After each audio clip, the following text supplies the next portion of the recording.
Hello viewers, welcome to my channel. আশা করি সবাই ভালো আছেন। আজকের যে টিউটোরিয়ালটা হতে যাচ্ছে সেটা কিন্তু খুবই স্পেশাল, কারণ আমরা আগে যে ভিডিওটা দেখিয়েছিলাম উইন্ডোজ সাবসিস্টেম ইনস্টল করা, সেটা কিন্তু একটু ট্রিকি প্রসেস ছিল এবং বিভিন্ন কমান্ড টাইপ করতে হতো। কিন্তু আজকের এই যে টিউটোরিয়াল, সেটাতে কিন্তু আপনি সাবসিস্টেম ইনস্টল করতে পারবেন ডিভাইসে কোনো রকম কমান্ড ছাড়াই। এবং আপনার ডিভাইসটা যদি লো এন্ডের হয়, অর্থাৎ আপনার ডিভাইসটা যদি অনেক পুরনো হয়, যদি গ্রাফিক্স তেমন ভালো নাও হয়ে থাকে, তাহলে কিন্তু আপনার এই টিউটোরিয়ালটা কিন্তু খুবই উপকারে আসবে। কারণ এই টিউটোরিয়ালটার মাধ্যমে আপনি মানে একদম লো ডিভাইসের, একদম লো পারফরমেন্সের ডিভাইসের, লো গ্রাফিক্স ডিভাইসের কিন্তু আপনি উইন্ডোজ সাবসিস্টেম ইনস্টল করতে পারবেন এবং প্লে স্টোর, গুগলের সার্ভিস সমূহ, তারপর আপনি অ্যামাজন স্টোর, যে কোনো সব কিছুই ইনস্টল করতে পারবেন আপনার উইন্ডোজে। ঠিক আছে? এরপর আপনি খুব সহজে গুগলে সাইন ইন করতে পারবেন বা গুগল প্লে স্টোরে সাইন ইন করতে পারবেন। অ্যামাজন স্টোর যদি আপনার আইডি থাকে তাহলে কিন্তু আপনি সাইন ইন করতে পারবেন। তো আর বেশি কথা বাড়াবো না, কারণ এখানে একটু আপনার ফাইল ডাউনলোডের কিছু ব্যাপার-স্যাপার আছে। আপনার যদি লো এন্ডের পিসি হয় তাহলে কিন্তু আপনাকে আপনার যে ফাইলটা সেটা কিন্তু একদম ভার্সনটা কিন্তু চেঞ্জ হয়ে যাবে। আপনি একদম কম ভার্সনের, বিভিন্ন ভার্সন থাকে, সেই ভার্সনগুলো অনুযায়ী আপনাদেরকে ডাউনলোড করতে হবে। তো হ্যালো ভিউয়ার্স, আমি অনিক আছি সাথে টক অফ টেকের পক্ষ থেকে। আশা করি আপনাদের পুরো ভিডিওটা ভালো লাগবে এবং যারা লো এন্ডের পিসি ইউজার আছেন বা খুব হাই এন্ডের পিসি ইউজার আছেন তাদের জন্য অবশ্যই উপকারে আসবে। তো চলুন ভিডিওটা শুরু করি। তো প্রথমে আপনাকে যে কাজটা করতে হবে সেটা হচ্ছে কি, আপনি ক্রোম ব্রাউজারে চলে যাবেন। ঠিক আছে? ক্রোম ব্রাউজারে চলে গিয়ে তারপর আমার ইউটিউবের ডেসক্রিপশন বক্সে অথবা কমেন্ট সেকশনে এটা পাবেন, যে লিঙ্কটা পাবেন সেই লিঙ্কটা হচ্ছে কি আপনি এই যে ক্রোমে ব্রাউজারে হচ্ছে কি পেস্ট করে দিবেন। পেস্ট করে দেওয়ার পর এখানে দেখবেন যে গিটহাবের একটা পেজ ওপেন হবে। তো এখান থেকে যে ফর্কটা আছে লেখা, সেটাতে হচ্ছে কি আপনি ক্লিক করবেন। ঠিক আছে? তো এখান থেকে আপনার যদি গিটহাব অ্যাকাউন্ট থাকে তাহলে তো খুবই ভালো কথা, আপনি সাইন ইন করে দিবেন। যদি আপনার গিটহাব অ্যাকাউন্ট যদি না থাকে তাহলে আপনি হচ্ছে কি ক্রিয়েট অ্যাকাউন্ট করবেন। এই কাজটা করতে হলে অবশ্যই আপনাকে কিন্তু গিটহাবের একটা অ্যাকাউন্ট লাগবে। ঠিক আছে? তো এখানে দেখতে পাচ্ছেন এন্টার ইউর ইমেল। তো এখান থেকে আপনি সবগুলোতে মার্ক করে দিতে পারেন। এখানে দেখবেন ইনিশিয়ালাইজিং ইউর ড্যাশবোর্ড দেখাবে। তো তারপর আমরা এখানে চলে আসলাম। আমরা জাস্ট আবার সেই লিঙ্কটা আমরা পেস্ট করে দিব। ঠিক আছে? তাহলে আপনি এখন দেখতে পাবেন যে আপনার এটা সাইন ইন হয়ে আছে। ঠিক আছে? তো এবার দেখতে পাচ্ছেন এখানে একটা ফর্ক লেখা আছে, এখানে আপনার সাইন ইন হয়ে আছে। এবার আপনি ফর্কতে ক্লিক করবেন। ক্লিক করার পর এখান থেকে অ্যাকশনে চলে আসবেন। ঠিক আছে? অ্যাকশনে চলে আসে এখান থেকে just I understand my work flows, go ahead and enable it, এটাতে ক্লিক করবেন। তো এরপর আপনাকে যে কাজটা করতে হবে, এই যে এখানে ম্যাজিস্ক আছে, ঠিক আছে, এটাতে ক্লিক করবেন। ক্লিক করার পর এখান থেকে আপনি রান ওয়ার্ক ফ্লোতে ক্লিক করবেন। ঠিক আছে? ক্লিক করার পর এখান থেকে আপনি যে কোনো একটা ভার্সন চয়েস করবেন। এই দেখেন variant of ghee apps should be non aroma. তো এই যে ভ্যারিয়েন্টগুলো কি, এগুলোতে কি বোঝাচ্ছে, তো সেগুলো আমি একটা লিস্ট আপনাকে এখন দেখাবো। এই যে এখানে দেখতে পাচ্ছেন অ্যারোমা মিনস হচ্ছে গিয়ে graphical installer of super package with a recovery menu. ঠিক আছে? তো আপনি এখান থেকে পিকোটা চয়েস করবেন, কারণ এখানে হচ্ছে মিনিমাম প্লে স্টোর ফাংশনালিটি থাকবে, এটা দিয়ে আপনি কাজ সারাতে পারবেন। নাহলে আপনার ল্যাপটপের উপরে বা পিসির উপরে চাপ পড়ে যাবে। তো আপনি মাইক্রো সেট করতে পারেন, মাইক্রো ভ্যারিয়েন্টটা নিতে পারেন বা পিকো ভ্যারিয়েন্টটা নিতে পারেন। ঠিক আছে?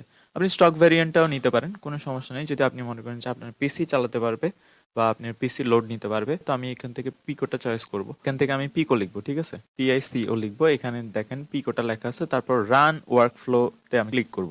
তো এখানে দেখেন, তো আমি এটাতে ক্লিক করতে পারি। দেখেন এখানে কিন্তু আমার একটা কাজ হচ্ছে। ঠিক আছে? একটা ওয়ার্ক ফ্লো কিন্তু চলছে। এর মানে হচ্ছে কি, আপনার পিসির জন্য যে ফাইলটা দরকার সেই ফাইলটা হচ্ছে কি ওরা ক্রিয়েট করে দিবে। তো আমরা কিছুক্ষণ ওয়েট করব। ওয়েট করার 5 মিনিট বা 10 মিনিট পরেই দেখতে পাবেন যে এখানে আপনার 2টা ফাইল ক্রিয়েট হয়ে গেছে এবং এখানে ডিউরেশনটাও দেখাবো। তো এখান থেকে দেখেন এগুলো কিন্তু কমপ্লিট হয়ে গেছে। এই যে দেখেন সাকসেস হয়ে গেছে আর্টিফ্যাক্টস 2।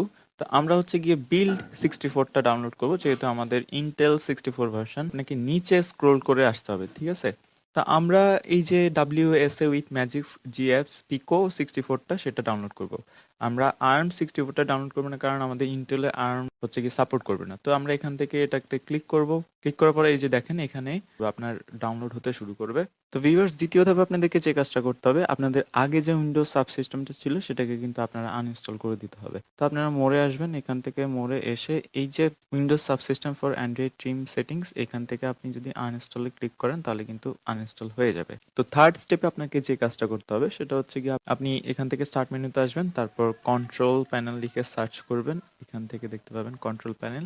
এখানে এসে তারপর এই যে প্রোগ্রাম আছে সেটাতে ফিচারটাতে আসবেন, এখানে এসে এই যে turn Windows features on and অফে আসবেন। তারপর যদি একটু নিচে আসেন তাহলে এখান থেকে যে ভার্চুয়াল মেশিন প্ল্যাটফর্ম আর উইন্ডোজ হাইভ ভিজর যে প্ল্যাটফর্মটা আছে সেটা হচ্ছে গিয়ে আপনি অন করে দিবেন, ঠিক আছে? এটা এনাবল করে দিয়ে তারপর ওকে করবেন। তো ওকে করার পর হচ্ছে গিয়ে রিস্টার্ট করবেন। তো এরপর চতুর্থ ধাপে আপনি যে কাজটা করবেন, আবার স্টার্ট মেনুতে আসবেন, তারপর ডেভেলপার অপশন লিখে সার্চ করবেন এই যে ডেভেলপার সেটিংসটা, এখানে আপনি এসে এই যে ডেভেলপার মোডটা সেটা অন করে দিন, ঠিক আছে? তো পঞ্চম ধাপে আপনি যেটা কাজ করবেন, আপনি WSA with Magisk GApps pico একটা জিপ ফাইল দেখতে পাবেন। তো এরপর এই ফাইলটাকে আপনি যে কোনো এক্সট্রাক্ট করার অ্যাপস দিয়ে এক্সট্রাক্ট করে নেবেন। তো আমি হচ্ছে গিয়ে উইন্ডার দিয়ে করে নিচ্ছি। তো এটাতে হচ্ছে গিয়ে আপনি এক্সট্রাক্ট টু করবেন। তারপর আমি আমার সুবিধার্থে হচ্ছে গিয়ে ডেস্কটপে সেটা করছি, একটা ফোল্ডার করে দিচ্ছি। তো এরপর আপনাকে যে কাজটা করতে হবে সেটা হচ্ছে গিয়ে আপনি ওই ফোল্ডারটাতে চলে আসবেন, এই যে WSA উইথ জি অ্যাপ। তো এখানে এসে একটা দেখবেন যে রান ফাইল আছে, ঠিক আছে? এই যে দেখেন। তো আপনি হচ্ছে গিয়ে ইনস্টলে ক্লিক করবেন, ইনস্টলে ক্লিক করে তারপর হচ্ছে গিয়ে রান উইথ পাওয়ার শেলে ক্লিক করবেন। তো এখান থেকে আপনি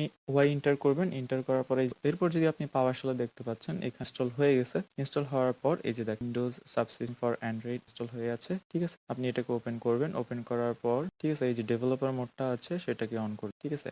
অন করে দেওয়ার পর আপনি থেকে ফাইলসে দেখতে পাবেন, ফাইলসে ক্লিক করেন তাহলে এখানে কন্টিনিউ আসবে, তারপর এখানে starting Windows subsystem for Android এরকম একটা অপশন আসবে, ঠিক আছে? তারপর অ্যালাউ অ্যাক্সেস দিবেন। তো এই যে দেখেন আপনার এখানে ফাইল ম্যানেজার ওপেন হয়ে গেছে, আপনি যে কোনো প্রকার ফাইল অ্যাক্সেস করতে পারবেন, ঠিক আছে? তো এরপর আমি এটাকে কেটে দিচ্ছি, কেটে দেওয়ার পর এই যে দেখেন ডেভেলপার ম্যানেজ ডেভেলপার আসবেন, আসলে আপনি দেখতে পাবেন যে এখানে ডেভেলপার মোডটা অন হয়ে আছে। তো আপনাকে এখান থেকে আর কিছুই করতে হবে না। এরপর আপনাকে যে কাজটা করতে হবে সেটা হচ্ছে কি এটাকে কেটে দিবেন। এবার আপনি প্লে স্টোর কিভাবে, ঠিক আছে? তো আপনি যদি প্লে স্টোর লিখে সার্চ করেন তাহলে দেখতে পাবেন যে এখানে প্লে স্টোর ইনস্টল হয়ে আছে। এবার চলে যাবেন প্লে স্টোরে, প্লে স্টোরে গিয়ে আপনি যদি সাইন ইনে ক্লিক করেন দেখবেন যে এখানে সাইন ইন হচ্ছে এবং সাইন ইন করতে পারবেন আপনি।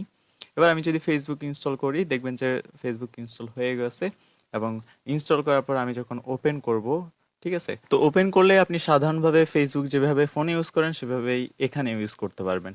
তো ভিউয়ার্স, আশা করি আপনাদের ভিডিওটা ভালো লেগেছে আর পুরো ভিডিওটা জুড়ে আপনারা ছিলেন এটা আমি আশা করব, ঠিক আছে? না হলে কিন্তু আপনারা বুঝতে পারবেন না কোন জায়গায় আমি কি করেছি বা কোন জায়গায় কি করতে হয়েছে। তো আপনাদের কাছে একটাই রিকোয়েস্ট থাকবে, সেটা হচ্ছে গিয়ে অবশ্যই আমার চ্যানেলের পাশে থাকবেন, শেয়ার করবেন, কমেন্ট করবেন বা সাবস্ক্রাইব করবেন। যারা সাবস্ক্রাইব করেননি তারা সাবস্ক্রাইব করবেন, আর যারা সাবস্ক্রাইব করেছেন তাদেরকে থ্যাংক ইউ সো মাচ। আমি কৃতজ্ঞ থাকবো আপনাদের কাছে। তো আজকে এতটুকুই পর্যন্ত। যদি কোনো সমস্যা থাকে অবশ্যই কমেন্ট করে জানাবেন, আমি অবশ্যই কমেন্ট দেখি এবং কমেন্টের যে সমস্যাগুলো আপনারা লিখেন সেগুলিকে সলভ করার চেষ্টা করি। তো আজকে এতটুকু পর্যন্ত, ধন্যবাদ সবাইকে, টাটা।